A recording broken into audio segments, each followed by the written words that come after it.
Dear students, in this video, we shall see the poetic devices, structure and theme of the poem, The Grumble Family, written by Lucy Maud Montgomery, prescribed for grade 10 students. First, let us see about the title, The Grumble Family. Here itself, the poet has used a figure of speech. It is epithet. And you all know, an epithet is a word or phrase which describes the main quality of someone or something. And usually they are adjectives. So here the family is described using the adjective grumble, which means that complain about something in a bad tempered way. So the poet has used epithet here. Another figure of speech is also used in the title itself, which is synecdoche, which means that a part is made to represent the whole, or even the vice versa. Whole represents a part also. Here just the grumble family, it refers to all the people in the world who complain or grumble about. Now let us see the theme used in this poem. It is discontent, which is humorously described by the poet. The poem has 8 stanzas following a regular rhyme scheme of AA, BB throughout the 8 stanza. So here the poet has used the figure of speech of couplet. Couplet is 2 lines of poetry which come next to each other, and especially these 2 lines rhyme with each other and are of the same length. So here you can see that the first 2 lines have the rhyming words of meet, street, then satisfied, beside. So two lines from each stanzas rhyme with each other and they are called as couplet. So all the 8 stanzas have 2 sets of couplets in them. Here also you can see same name, he, see, stays, ways, jumble, grumble, feet, street, do, to, song, wrong, humble, grumble. So all the 8 stanzas have 2 sets of couplet in them. Next we shall see caesura used in the poem. Caesura is a break in line where the reader pauses, usually through. That is, in a line there is a break in between. So in the second line you can see that they live, there is a punctuation used, comma, then it is said, again a comma. So this line has the figure of speech of caesura. Even in the line whatever comes, then a comma, there is something amiss. So there is a break in the line in between. In fact, their growling is never done. Here also a punctuation is used in between the sentence, so it is caesura. And if everything pleased them, there isn't a doubt. Here also punctuation is used in between the line after them, hence figure of speech used here is caesura. Is connected with it at all, there is a comma, you see. So here also caesura is used. Among them too long, comma, he will learn their ways. Here also caesura is used. And never to growl, comma, whatever we do, there is a break in between the line, hence caesura is used. And then, comma, be our station high or humble. Here also there is a pause in between the line by the punctuation comma, hence caesura is used here. Next we shall see epithet. Already we have seen the definition of epithet.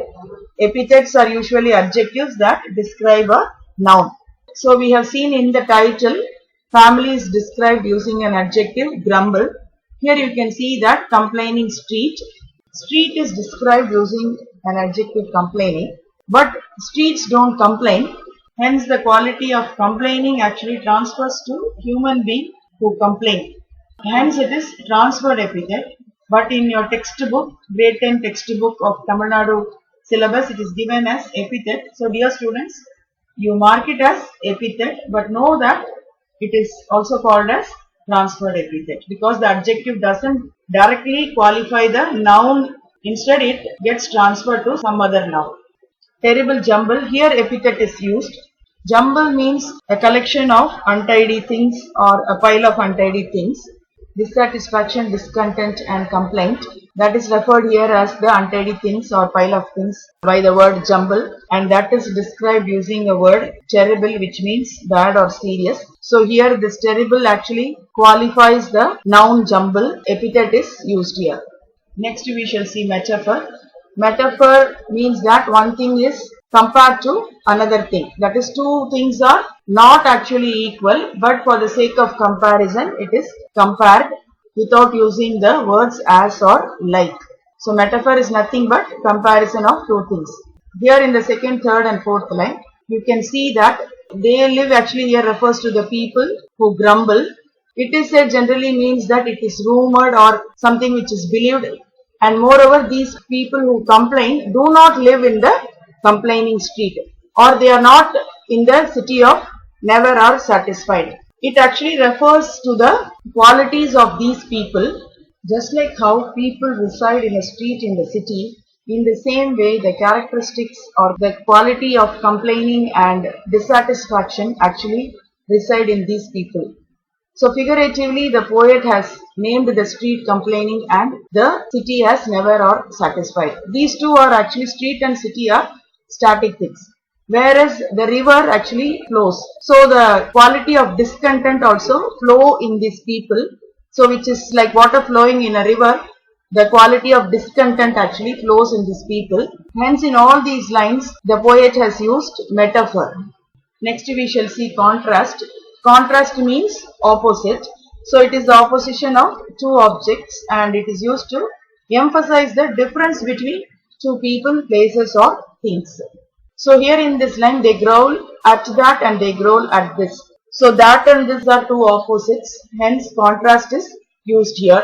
And whether their station be high or humble, whether the standard of the people is high or low. High and humble are contrasting words. They are used using a conjunction in between or.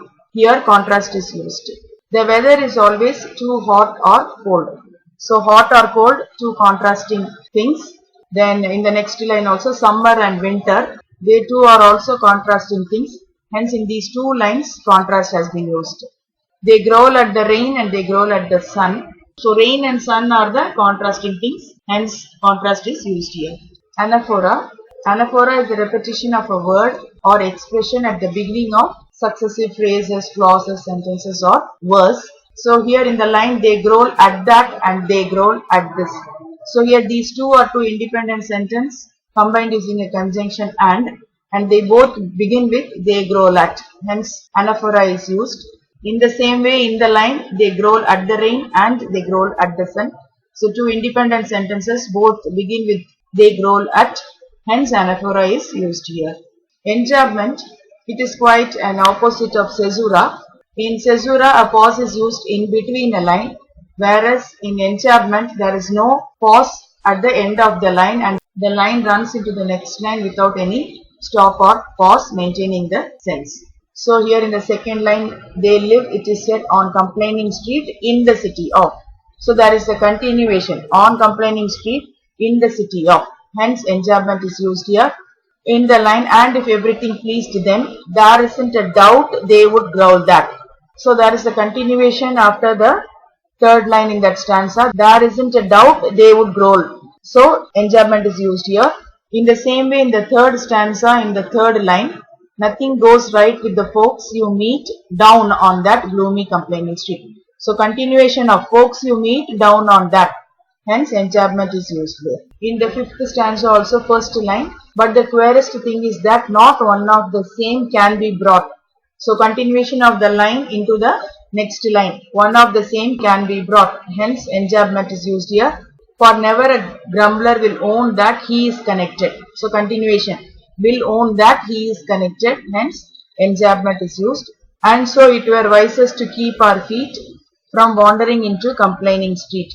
Here also you can see that continuation of the first line into the next line without a pause or punctuation at the end of the line, to keep our feet from wandering. Hence enjambment is used. It is also used in the sixth stanza first line. The worst thing is that if anyone stays among them too long. So continuation of the first line into the next line. If anyone stays among them too long. Hence enjambment is used there.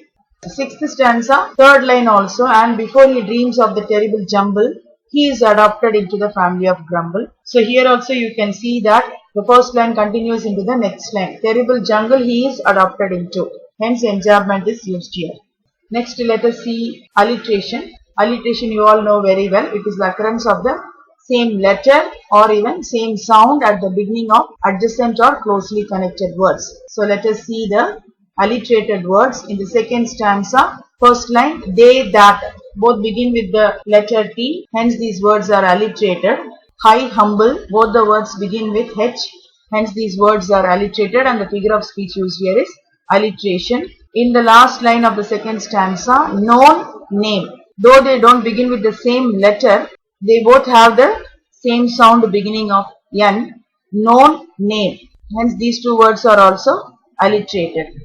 Summer's cold, these two words are alliterated in this line. Both begin with the letter S. Them, there, both begin with the letter T, hence alliterated. That, they, both begin with the letter T, hence alliterated. Here you can see three words are alliterated. The, thing, that, all these three words begin with the letter T.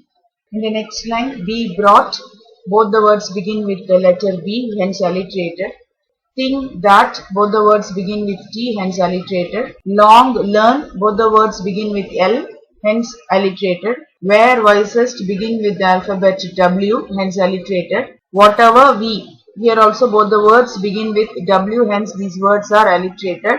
Let, learn, here also both the words begin with the letter L, hence alliterated.